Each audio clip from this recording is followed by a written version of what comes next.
First of all, thank you so much for the warm welcome. When Daniel first asked me about doing this several months ago, I said, we'll maybe get 15, 20 people out of it. Wow. Really, this is a really good launch day. It's been a while since I've been in the law, inside a law firm, and I had this feeling when I came in, like, oh my God, what's being filed? I'm a little out of practice. Before I begin, I want to congratulate Daniel and Nkemdirim for taking the initiative to create this organization. I understand that the mission of this organization is, and I will quote, so get it wrong, the promotion of a diverse and competitive legal market in Canada by representing and supporting internationally educated and globally minded legal professions through advocacy, community engagement, and professional development. I think that's a fantastic mission statement, and I look forward to seeing what this organization does in the future. So when I was contacted about speaking, I asked them, well, what do you want me to speak? What do you want me to speak about? Uber, big stadiums. They said, no, we want to talk about diversity. And I said, okay, well, what aspect about diversity? Diversity. Well, that's pretty broad. Any particular thing? No, just diversity. So I've taken that, and from that conversation, I'm free to talk about whatever I want. I like politics, so someone make up that. But seriously, I'm really pleased to talk about diversity in our profession and in our community, because it's a topic that I'm quite passionate about. And I really think the legal profession and the business community here in our city have to take diversity a lot more seriously.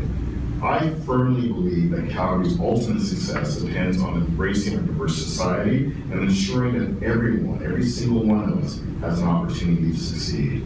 It's good for business, and it's simply the right thing to do. I'm going to begin by sharing my origin story, and of course my origin story begins with my parents.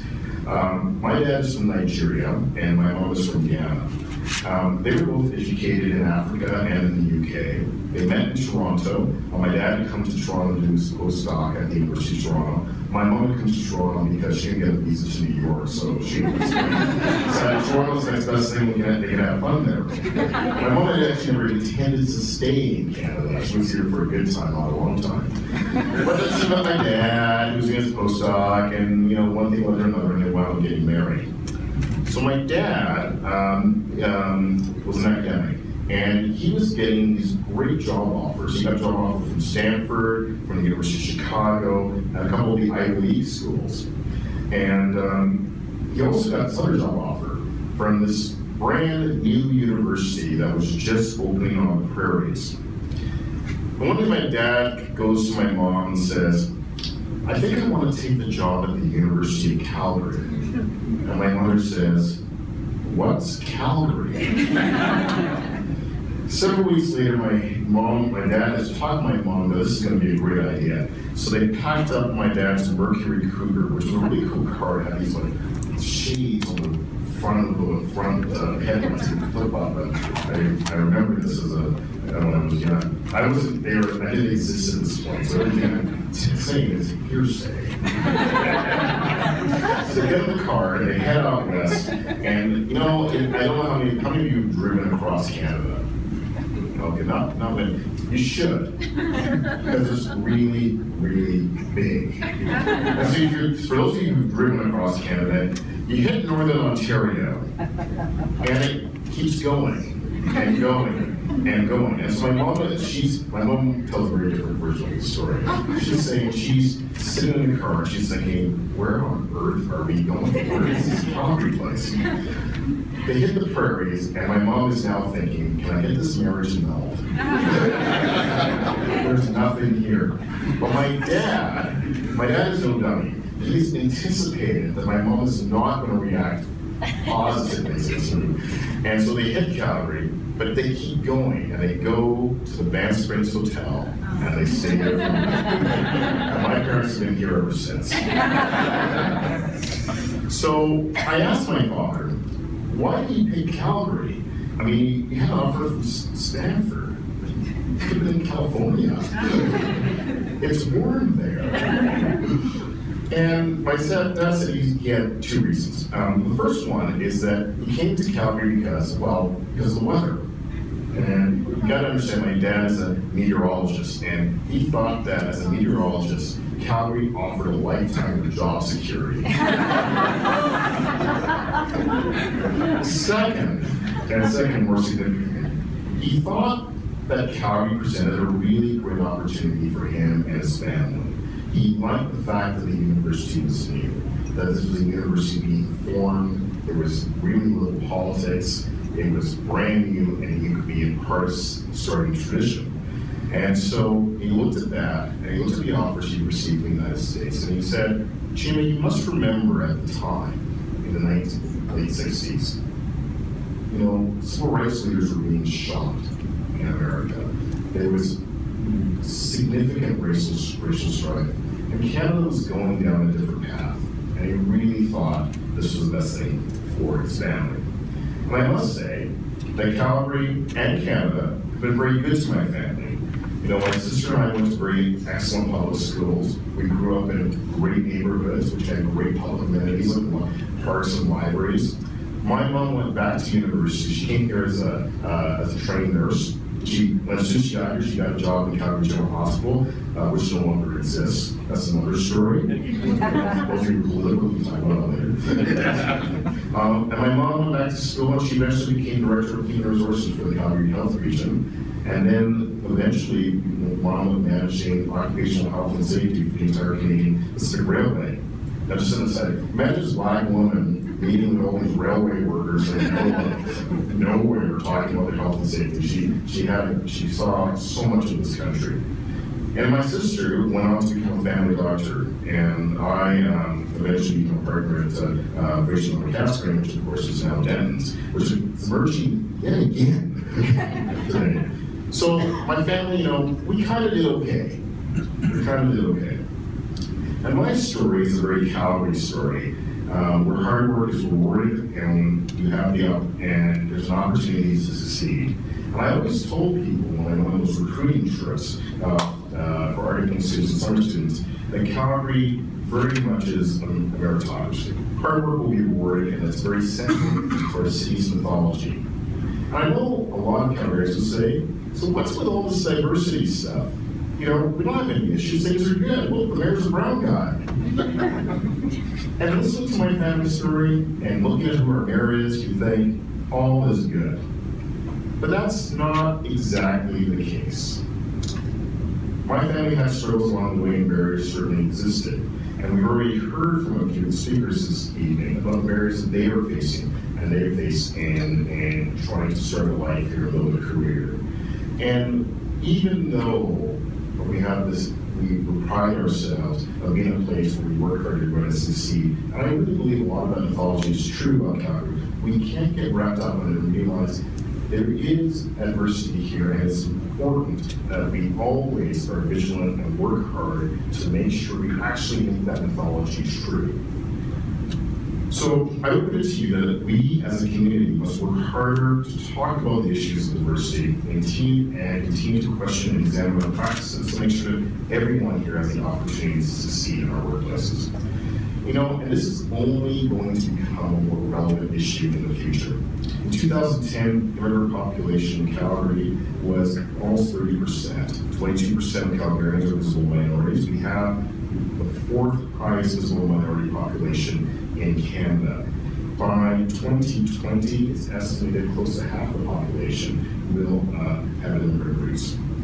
As the face of Calgary changes, it is more critical than ever that our institutions and our profession reflect the diversity of our city. And it isn't just because it's the right thing to do, it's also good for business. I'm going to tell you, switch from law and talk about journalism. I'm going to tell you a story about CNN.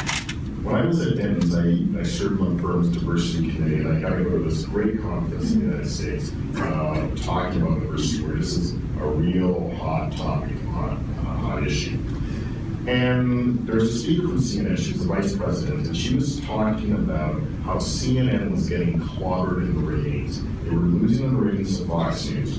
And their board of directors was like, we've got to do something about this. What can we do? And so they came up with a strategy. And their strategy was really focused on a bunch of research they did. And they discovered that a whole swath of their audience, of their potential audience wasn't watching them. And visible minorities in particular weren't watching them. And when you looked at their network didn't reflect what America looked like. And he actually went on a determined strategy to actually hire journalists who reflected America. That led to them doing stories that reflected the different communities in America. And within 3 years of implementing this strategy, they went from number 2 to number 1 in news rating. And of course, they wanted to make more money. So it wasn't just the right thing to do, it also was a profitable thing to do. So let's go back to our profession. You know, despite several decades of the majority of law school graduates being women, we still find very, very few women partners in our large law firms. And it's incredibly difficult for foreign trade lawyers to get accreditation they need to find the articles. And once they even do, it's hard for them to find employment. Many of our firms still have a culture where we hit a glass ceiling and are forced to pursue careers elsewhere. And even today, many LGBT people don't feel comfortable being out of the closet at work. So I feel I was very fortunate to wind up with my articles toward the Dens, because Dens actually took these things quite seriously. Now, at the time, there were very few visible minorities in large law firms, and as far as I know, there was no black lawyers in large law firms. If there were, I didn't meet them. I'm not sure how it's possible. But at Dens, we had quite a few associates who were visible minorities who were senior, and it was absolutely so important to have those role models, to see these people working in firms succeeding. And, you know, it was always helpful to have people who kind of shared a bit of your experience. They came from the same place you came from, or a similar place. And you could ask questions. So one of my favorite questions was, I remember going to see one of my colleagues. I said, so I was at this firm band at the Ranchman's. Yeah. The clients kept asking me to get them drinks because they thought I was a staff. How do I deal with that? And you got advice on how to deal with that, because, you know, what happened. That really did happen. You know, and I think it's super, super important, you know, and one of the things I'd say for those of you who've been successful in firms, you know, being a role model, do not underestimate the value of that. So, but when I left practice 5 years ago, you know, firms like that still face a lot of challenges. Very few females enter into the partnership, very few women in management, an environment which was still very difficult to be able to engage in or else in. But however, the management of that firm had made a commitment to diversity and really and was taking it seriously. They did a diversity survey where they went out and asked, sent out this questionnaire. And it was really interesting because in Canada, you cannot collect this information without all the employment lawyers, so it's a questionnaire. Yeah, you have to get their consent. It has to be voluntary.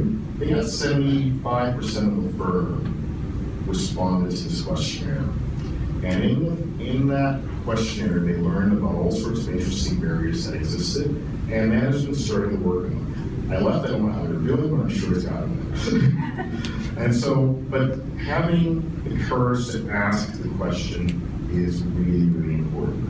So I know that I am preaching to the choir here. I know many of this room have faced similar struggles. But it's easy just to get frustrated and say, well, someone should do something about that. But you know, work hard, persevere, help your colleagues, and I challenge everyone here, be a champion for a more diverse workforce, and then be a champion for eliminating those barriers. Be a mentor for those who come after you, and be an example for all the amazing talent that exists in this community. You know, Canada isn't perfect, but we're certainly trying. An opportunity exists here. It's just up to us together to help everyone realize their dreams and their opportunity to succeed. Thank you very much.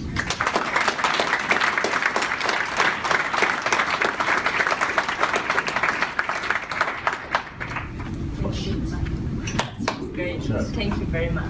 Questions? You want to take questions? I'm happy to take questions. Would you like to take questions? Sure. I'm happy to take questions about anything. Should we ask about Uber? You can ask about it if you want. Are you asking? I'm asking. How many of you have used Uber? Lawyers. So, very, very interesting. This has turned out to be one of the most interesting political issues we've had at the city. I should say that right now I'm mayor's chief of staff, and my job is to try to make mayor look good and try to actually do all the work while he takes all the credit. So part of the work I do is sitting in meetings dealing with Uber. So many people and many citizens hate taxis. Taxi service is not very good. They're upset. They love the idea of competition. So does the city. The city's quite in favor. The mayor is quite in favor of allowing competition to the taxi market. The challenge that we're having with Uber is that they have a product that does not have an insurance that works. And so what's happening is that Uber drivers are driving with their personal insurance, vehicle insurance. Almost every personal insurance has a clause that says you cannot use it for commercial purposes. People are getting into accidents, the insurance is being validated. Uber has backup insurance, but that backup insurance protects Uber, not the passenger, not third parties. So one of the reasons that the city is trying to enforce its bylaws is because this insurance problem has not been solved. The insurance problem is a problem at the provincial order, at the local government, but that's what's happening. So if you're using Uber, just remember, it's not properly insured, but we're hoping to have the province is hoping to have an insurance regime in place by January, and we are hoping at the city to have regulations in place to allow it to coexist with taxi. That's Uber. So does it not, the insurance doesn't exist, the possibility for the insurance does not exist? It does not exist. They actually cannot, you cannot legally buy a product that exists in all products. You have to be approved by the superintendent of insurance.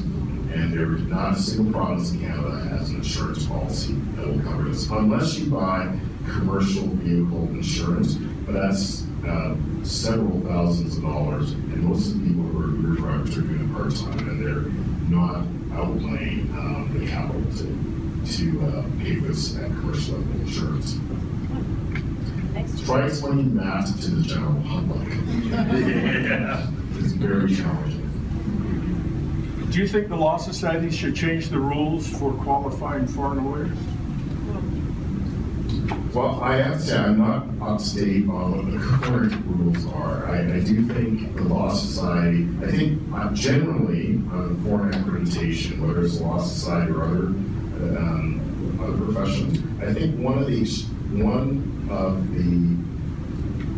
trade-offs that should happen, if you get to be a self-governing association, government profession, I think as an association, you have an obligation to have a clear path forward for accreditation in this country. So whether it's lawyers or engineers, there should be a path, it should be clear. And I think the profession has an obligation as members to help, in terms of financing that cost. I think there should be a path forward. So we kind of said yes. Yeah, that was yes.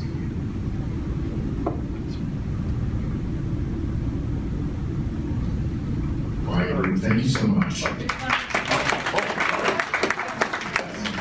Well, I wanted to say that there's really nothing wrong with the arrangement as it is now. The only thing is there probably needs to be some kind of support to groups and to help the new lawyers, international trained lawyers, to be accredited easily, especially in Alberta, because it's easier in other places like Toronto, Vancouver. But in Alberta, most of the people are working full time, and it's difficult for them to do the exams. And thank God, the UOP has come on board. They started something about courses that will satisfy those requirements. But the University of Calgary is not on board yet. And there are so many other opportunities that exist elsewhere are not here for this people. Is there anyone here from the University University of Calgary. So we were meeting with the Law Society this week to discuss this very item. There you go. So if you're involved with, that network, we'll be getting a survey. See what happens when you come on the Thursday night. It's great. Over there. Mentorship need to gaining a sense of self, like a belonging, a sense of misery. Judge Camp referred to that as well. How do you create value in mentorship so that people learn to champion you, you can engage them to champion, and that this becomes a mutually beneficial relationship? So the question was about mentorship, and we asked, how do you encourage mentorship to occur? I really think, when we all look at our careers, we all look at how we've gotten to where we are today, there's been a lot of people who have helped us along the way. And I think that, and as lawyers, we're very, very privileged. We are in a very, very privileged position in society. And I think, it's kind of a professional obligation to take some time and to really try to help somebody who is trying to enter professional practice. I think it's it's something that people should do. I look back on my career and have certainly would not be here if people hadn't taken the time to say, let me explain you how to do that, or here, let me help you solve that problem. So I think we should, but it's a very busy profession. I know that some of you are going back to the office tonight. Well, especially all the early students. To use more word. But I think it's important to try to carve out that time. It's incredibly meaningful and incredibly impactful. In thinking about the question of diversity in our profession, do you think that the issue is gender and race-based, or is it class-based? And if the latter, how do you think that's ameliorated?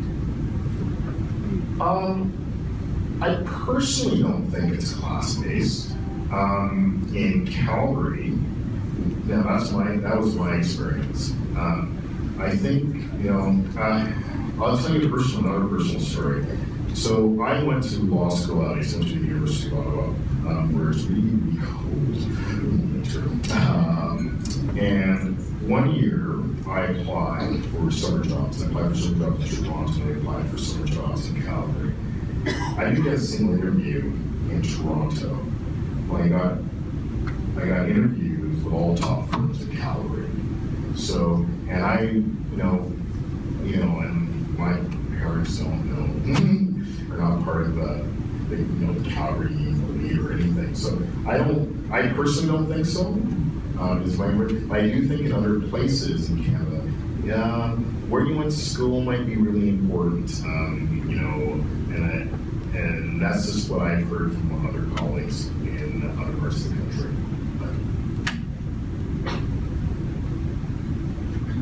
Yes. Chima. Hi. You're being let off too easily around here. Trying to be harsh on you. Okay. What do you think accounts for the sort of the relative lack of diversity among partners in law firms? I mean, I worked in a big law firm back in the day.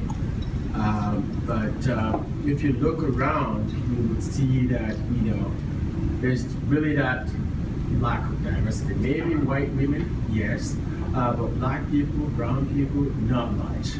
What do you think accounts for that? I think you asked the women, I don't think there's a lot of white women as partners here. I think, I take your point. I mean, I remember when I became a partner at Denton's, I got unsolicited emails from congratulating me from across the country, and for people I never met, I'm like, this is great. And I write these people back, and I say, well, thank you.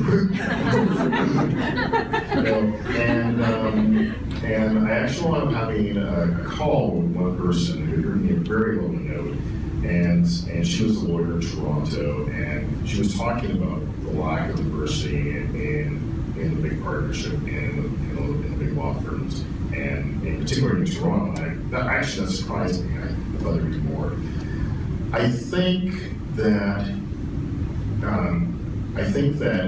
we have to be thoughtful about understanding what barriers exist and being very open to having a conversation about what are the obstacles, what are the things that people are having. And I think that we, and in Toronto, it's interesting, in Toronto, this is very much a hot topic that we're talking about. In Calgary, businesses, we're way behind having the conversation. And I think having that conversation is saying, well, what are the barriers, or why is that?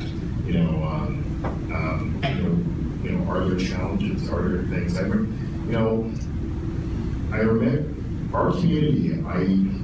It's really interesting because I think that people really, really, really want people to succeed, and I think people really want people to do well, and I believe that people can succeed when those barriers don't exist. And so it's really, it's really hard to have that conversation about, well, are there barriers, or what are they? And I think opening up. I know when I was at Denton's and we did the survey, it was controversial. And Corey Gitter was there. It was a controversial thing to do. It cost a lot of money. The partners were nervous about it. Once it was done, and they weren't happy about the results. They're like, oh, we have barriers for women here in Calgary. What are we going to do? We can't tell anybody about this. And so everybody knows. Right? So, but it really is trying to focus on working on it. So I don't have an easy answer. I mean, I wish there was more diversity in the partnership ranks. I think, and I think there's a lot of reasons for it. I know, particularly with women, I think those reasons are more identified. But I don't know if we've seen a willingness in firms to actually adjust how they recognize service and how things work. And I'll tell you, I'll share another story. A really good friend of mine had this bizarre situation.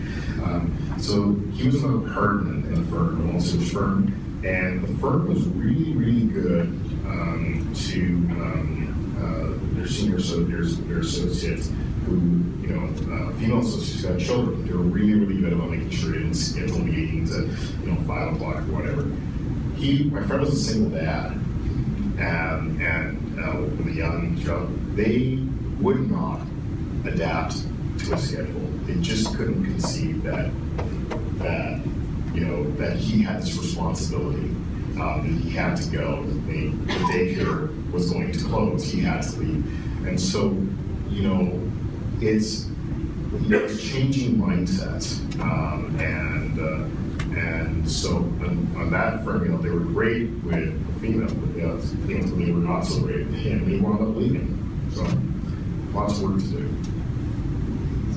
I just wanted to make a point. We're sitting here in luxurious surroundings tonight, and we're all talking, so the only route that everybody can go down is to join the very big firm, the Dentons, the this, that, and the other. That is not, I was at Burnett Ducker and I set up my own firm. But there is a world out there that allows you to practice, to be successful, to be a good lawyer, to be integrated and part of the community that has absolutely nothing to do with class, nothing to do with where you come from, has all to do with your ability to choose a career that suits the lifestyle that you want. Now, the only way you're going to hear about that in this community is by having mentors, and the mentors do not come from the partners who have to get the biggest take in order to pay everyone else on the payroll. It's going to come from people who will dedicate their time to you, who have nothing to give or get from it financially. And mentoring is what is the most important thing. And it doesn't come, it may come from you, Chima, you're a great guy, but it's also going to come from people who are not at that level in the community and who have everything to give to you. And you've got to find those people. And this organization is going to allow you to do so. Well said.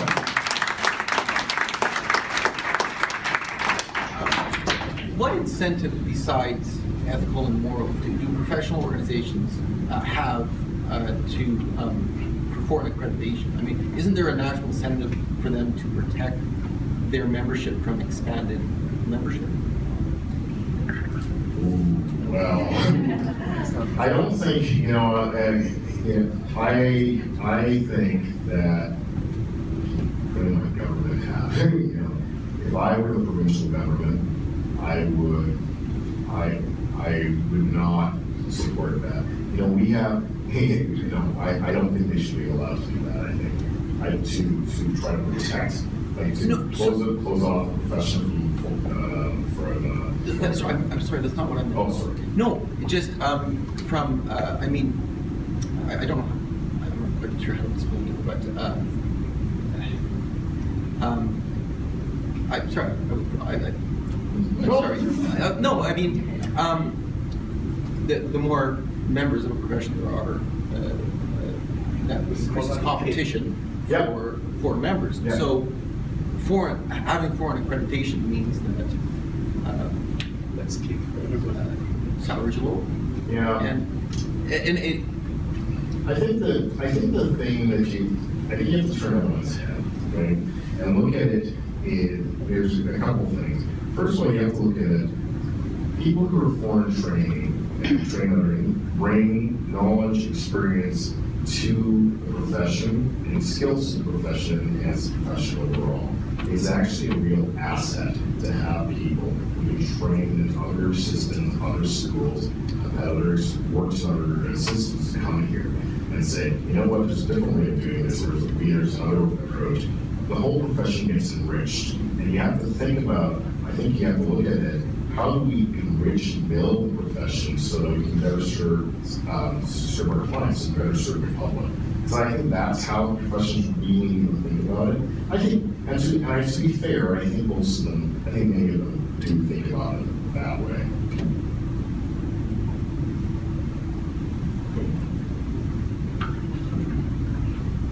Okay.